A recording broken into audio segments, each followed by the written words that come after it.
Hello everyone, स्वागत है आप सबका मेरे यूट्यूब चैनल में। और आज हम बात करने वाले हैं मॉलिक्यूलर बायोलॉजी से रिलेटेड एक और टॉपिक की, जिसका नाम है प्रोसेस ऑफ रेप्लिकेशन। इस वीडियो में हम बात करेंगे रेप्लिकेशन क्या है, कौन कौन सी टूल्स इस प्रोसेस में चाहिए, मेथड कौन सी यूज़ होती है, और फाइनली किस टाइप से सारे एंजाइम्स ऐड होकर के और फाइनली प्रोसेस को कंप्लीट करते हैं। तो स्टार्ट करते हैं। सबसे पहले हम बात करेंगे व्हाट इज रेप्लिकेशन। तो क्या है replication? The process of formation of copy और रेप्लिका ऑफ जेनेटिक मटेरियल। मतलब जो जेनेटिक मटेरियल है यानी जो डीएनए है, वो अगर अपनी कॉपी फॉर्म करता है, that process is called as replication. Done. Replication जैसा कोई प्रोसेस हो सकता है, इसका इनिशियल आइडिया जो है वो किसने दिया था? वॉटसन एंड क्रिक ने। याद आ गया होगा नाम से आपको। In 1953 Watson and Crick provided the double helical model for structure of DNA. तो डीएनए की जो स्ट्रक्चर है, कॉइल्ड स्ट्रक्चर पढ़ते हैं हम कुछ इस टाइप से। ये जो डीएनए की स्ट्रक्चर है, बेसिकली इस स्ट्रक्चर को एक्सप्लेन जब कर रहे थे वॉटसन क्रिक, तब उसी टाइम पे उनको ये आइडिया आया था कि यहाँ पे जब हम स्ट्रक्चर दे रहे हैं तो स्ट्रक्चर में हमने ये भी बोल दिया कि डीएनए जो है उसमें कॉम्प्लीमेंट्री बेस पेयरिंग मिल रही है। तो जो कॉम्प्लीमेंट्री बेस पेयरिंग का आइडिया है, कॉम्प्लीमेंट्री बेस पेयरिंग समझते हैं आप? भाई कॉम्प्लीमेंट्री बेस पेयरिंग का मतलब है ये चीज कि जो एडेनिन है वो बाइंड करता है थायमिन से, और जो साइटोसिन है आपका वो बाइंड करता है ग्वानोसिन से। ये जो आइडिया है एडेनिन थायमिन से, साइटोसिन ग्वानोसिन से, ग्वानिन से, ये जो बेसिकली आइडिया है that is called as complementary base pairing. तो जो ये कॉम्प्लीमेंट्री बेस पेयरिंग वो सजेस्ट कर रहे थे, इमीडिएटली उसी टाइम पे उनके दिमाग में ये आइडिया आया कि डीएनए की कॉपी या रेप्लिका भी फॉर्म हो सकती है। तो ये आइडिया, ये हिंट उन्होंने अपने स्टेटमेंट में सिमिलर टाइम पे दिया था। बट एक्चुअली ये प्रोसेस कैसा होता है, क्या मेथड यूज होता है, इसका कोई हिंट वो उस समय नहीं दे पाए थे। लेटर ऑन फिर बहुत सारी रिसर्चेस चलती रही। फाइनली जो मोस्टली एक्सेप्टेड स्कीम है इसके लिए, that is semi conservative method of replication. तो इसी को ही हम आज डिस्कस करेंगे। देखते हैं क्या कहती है स्कीम। सेमी कंजर्वेटिव, सेमी मतलब हाफ, कंजर्वेटिव मतलब same to same as it is उसको मेंटेन रखना।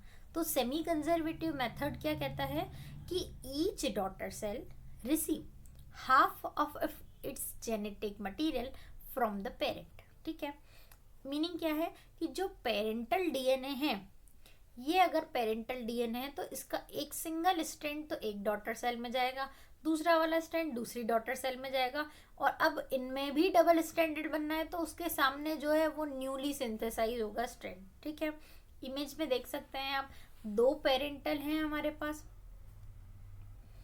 दो पेरेंटल हैं, पी से रिप्रेजेंट हो रहा है।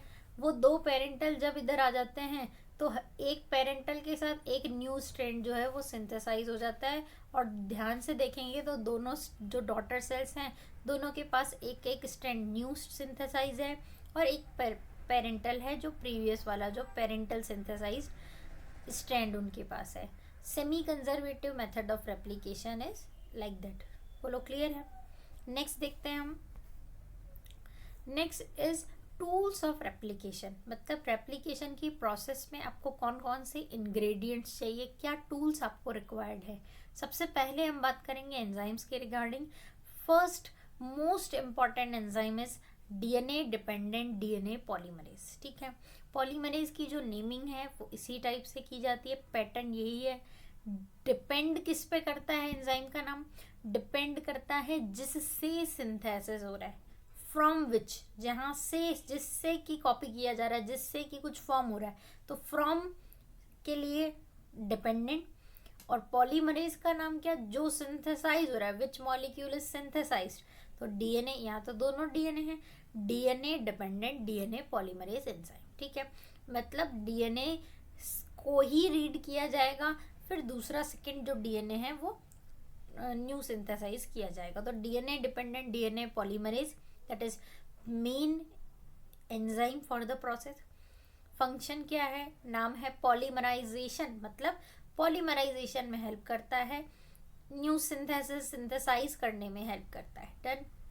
नेक्स्ट देखिए हम, it have two limitation, two limitations कह लीजिए आप, टू क्या कहें कि two basic conditions of action of DNA polymerase. क्या है वो condition? First condition, that enzyme DNA polymerase never initiate the process.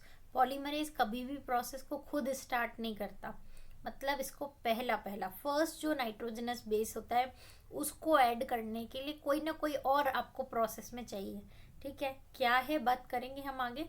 तो first enzyme is DNA dependent DNA polymerase. दो लिमिटेशन है। First limitation, it never initiates the process, start नहीं करता। Next limitation, this enzyme acts unidirectionally, मतलब ये एक ही direction में एक्शन शो करता है, that is from 5' to 3'। DNA की स्ट्रक्चर याद आ रही हो, 5' 3' ये दो अलग अलग एंड्स होते हैं। तो 5' से स्टार्ट करता है अपनी एक्शन को और 3' पे जाके एंड कर लेता है। That is the limitation of polymerase. Done. Next enzyme की बात करते हैं, दैट इज हेलिकेज और अनवाइंडेज। नाम है हेलिकेज, तो जो डीएनए की हेलिक्स है, डीएनए की जो कॉइलिंग है, डीएनए जो कॉइल्ड है, उस कॉइलिंग को ओपन करने का काम करता है, हेलिक्स को ओपन करने का काम करता है। That's why called as helicase और अनवाइंडेज। नेक्स्ट हम बात करते हैं topoisomerase. T for tension, T for topoisomerase. Function क्या है बोले, जो टेंशन है, देखो डीएनए कॉइल था, हेलिक्स था, हेलिक्स की ओपनिंग हुई, ओपनिंग होगी तो यहाँ पे इस पॉइंट पे बहुत ज़्यादा टेंशन क्रिएटेड रहता है, जिसकी वजह से ये रिकॉइल हो सकता है। तो वो टेंशन जो है उसको रिलीज करने का काम किसका है? टोपोआइसोमरेज का। ठीक है, T for tension, T for topoisomerase. Next देखें हम SSBP, single stranded binding protein. अब डीएनए हेलिक्स की ओपनिंग हो गई, ओपनिंग के बाद टेंशन जो थी, टेंशन रिलीज करने के लिए टोपोआइसोमरेज आपके पास आ गया। बट ये दोनों स्ट्रैंड्स अगर फ्री हैं तो फिर अगेन इनकी कहीं ना कहीं कॉइलिंग की एक पॉसिबिलिटी जो है वो रहती है। तो इन दोनों को सेपरेटली बाइंड करने के लिए यहाँ पे भी और यहाँ पे भी दोनों जगह पे SSBP आकर के ऐड हो जाता है, that is single stranded binding protein. It keeps away both the strand of DNA and keep them separated from each other. That's why they do not recoil immediately. Done. Next enzyme is DNA ligase. नाम से याद आ रहा होगा, ligase क्या है? Also called as molecular glue. glue है ये, glue है मतलब ऐड करने का फंक्शन करता है। डीएनए के जो सेगमेंट्स फॉर्म होते हैं, सेगमेंट्स को यूनाइट करने का फंक्शन किसका है? डीएनए लाइगेज का। बोलो क्लियर है? That all are the enzymes required for the process. Next we talk about the tool. Next tool is primer. What is primer? Primers are the small segments of RNA. नाम से समझ में आ रहा है, primer सबसे पहले चाहिए। तो it is used to add the first nucleotide. Start करता है ये प्रोसेस को। भाई पॉलीमरेज की लिमिटेशन पढ़ी हमने, ये इनिशिएट नहीं करता, तो इनिशिएट कौन करता है? प्राइमर। ठीक है, मतलब प्रोसेस स्टार्ट होगी तो ये इनिशिएट प्राइमर करेगा।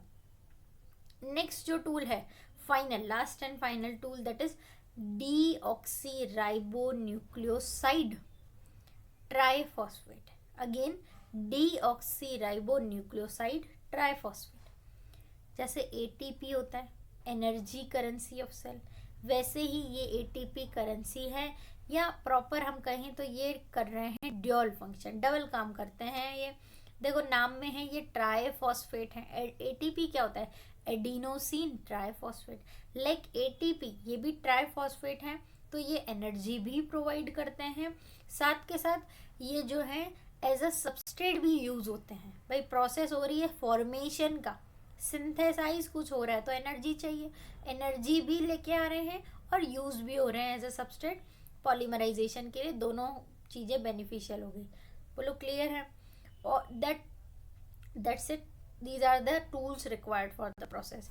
देखें ये प्रोसेस किस टाइप से होती है, प्रोसेस ऑफ रेप्लिकेशन। तो process is initiated at ORI site. ठीक है, ऐसा नहीं है कि पूरे DNA में कहीं पे भी सिंथेसिस स्टार्ट हो जाए। रेप्लिकेशन स्टार्ट जहाँ पे होता है उस पर्टिकुलर साइट को एक नाम दे सकते हैं हम, that is ORI site, origin of replication site.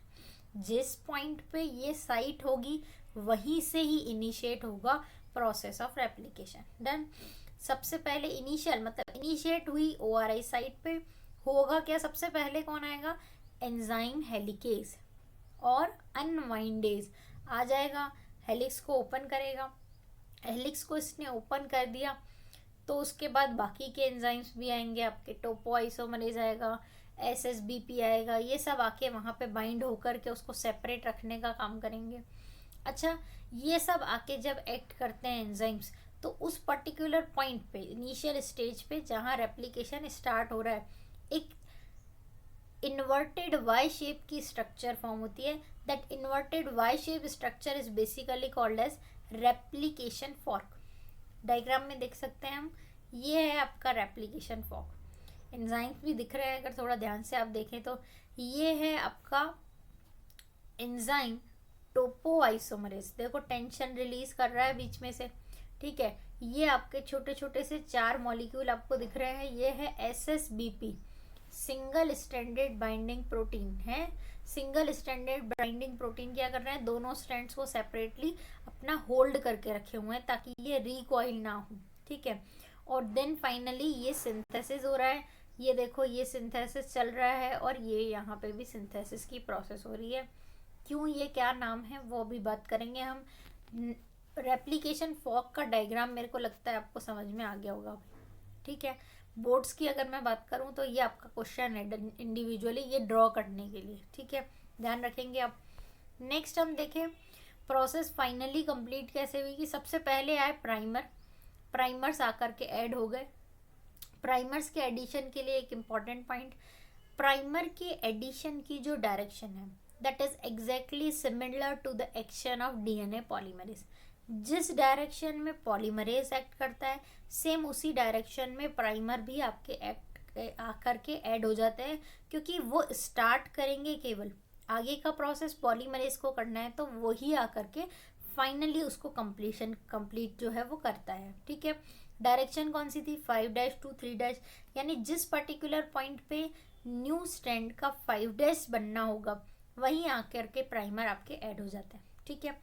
Primer आ गया, प्राइमर के पीछे पीछे कौन आ जाएगा, DNA पॉलीमरेज आ जाता है, वो जाकर के सिंथेसिस करना स्टार्ट करते हैं।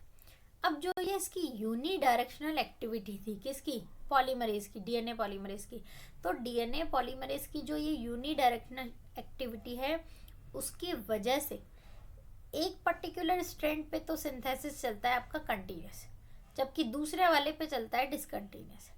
देखिए हम डायग्राम में देखें, देखो जरा, देखो इस पर्टिकुलर एंड की अगर हम बात करें तो देखो 5' से सिंथेसिस स्टार्ट हुआ और 3' की तरफ कंटिन्यू में चला, इसीलिए इस पर्टिकुलर स्ट्रैंड पे हो रहा है कंटिन्यूस सिंथेसिस। इसके अपोजिट एंड पे अगर आप देखो तो 5' यहाँ बन रहा है, यहाँ मतलब जहाँ से कि ओपनिंग स्टार्ट हुई है, तो अब वो धीरे धीरे ओपन होगा। ऐसा नहीं है कि पूरा का पूरा 2 मीटर का लेंथ वाला DNA जो है पूरा अनकॉइल होके रह जाए, थोड़ा थोड़ा सेगमेंट में ओपन हो रहा है। तो यहाँ पे जो इस पर्टिकुलर ये जो पर्टिकुलर आपका स्ट्रैंड है इस पे देखो सिंथेसिस आप फ्रेगमेंट्स में हो रहा है, ठीक है। इसकी वजह से इस जो मतलब पॉलीमरेज की जो यूनिडायरेक्शनल एक्टिविटी है एक जगह पे करवा रही है कंटिन्यूस सिंथेसिस, दूसरी जगह करवा रही है डिसकंटिन्यूस सिंथेसिस, ठीक है। जहाँ कंटिन्यूस सिंथेसिस हो रहा है उसको कहते हैं लीडिंग स्ट्रैंड, जहाँ डिसकंटिन्यूस सिंथेसिस हो रहा है उसको कहते हैं हम लैगिंग स्ट्रैंड। बोलो क्लियर है, लीडिंग और लैगिंग स्ट्रैंड वाले पॉइंट्स आपको समझ में आ गए। अच्छा, एक और पॉइंट यहीं पे ही हम डिस्कस कर लें तो ज़्यादा अच्छा है कि जब अब अगर हम लैगिंग स्ट्रैंड को देख रहे हैं तो लैगिंग स्ट्रैंड हमें देखने में लग रहा है हाँ इसमें फ्रेगमेंट्स बन रहे हैं DNA के, तो ये फ्रेगमेंट्स जो हैं इनका क्या नाम है, इनको क्या बोलते हैं, तो क्या नाम बोलते हैं, ओकाजाकी फ्रेगमेंट्स। क्या है नाम, ओकाजाकी फ्रेगमेंट्स, ठीक है। थ्योरी में हम देख सकते हैं कि fragments of DNA which are formed over lagging strand, उनको बोल दिया आपने ओकाजाकी फ्रेगमेंट। देखो ये लीडिंग और लैगिंग नाम कैसे आए कि जिस पर्टिकुलर स्टैंड पे सिंथेसिस कंटिन्यूसली चल रहा है उसको बोल दिया आपने लीडिंग स्टैंड, और जिस पे सिंथेसिस डिसकंटिन्यूस हो रहा है उसको कहते हैं लैगिंग स्टैंड। लीड करना, आगे चलना, कंटिन्यूसली काम हो रहा है तो आगे चल रहा है, वहाँ डिसकंटिन्यूसली फंक्शन हो रहा है तो वो पीछे रह रहा है, that is lagging stand. Done. Finally क्या होगा, डीएनए लाइगेज आ जाएगा, वो अपनी एक्टिविटी करेगा, मतलब जो ओकाजाकी फ्रेगमेंट्स बन रहे थे उन सबको आपस में ऐड करेगा, मॉलिक्यूलर ग्लू है, ऐड कर करके फाइनली जो डॉटर डीएनए फॉर्म होने की जो प्रोसेस है, या मैं कहूँ कॉपी की जो मेथड है, जो रेप्लिकेशन फिनोमेना है, ये यहाँ पे कंप्लीट हो जाता है। डन। ये जो प्रोसेस है पर्टिकुलरली अगर हम कहें तो इन केस ऑफ यूकैरियोट्स जो है प्रोसेस एस फेज में, सेल डिवीजन के एस सिंथेसिस फेज में ये कंप्लीट होती है, इंटरफेज में। और प्रोकैरियोट्स में ऐसा कोई प्रॉपर पार्टीशन नहीं होता है, इसीलिए कह सकते हैं कि बिफोर सेल डिवीजन ये प्रोसेस जो है वो प्रोकैरियोट्स में कंप्लीट होती है। डन। इस वीडियो में आज इतना ही।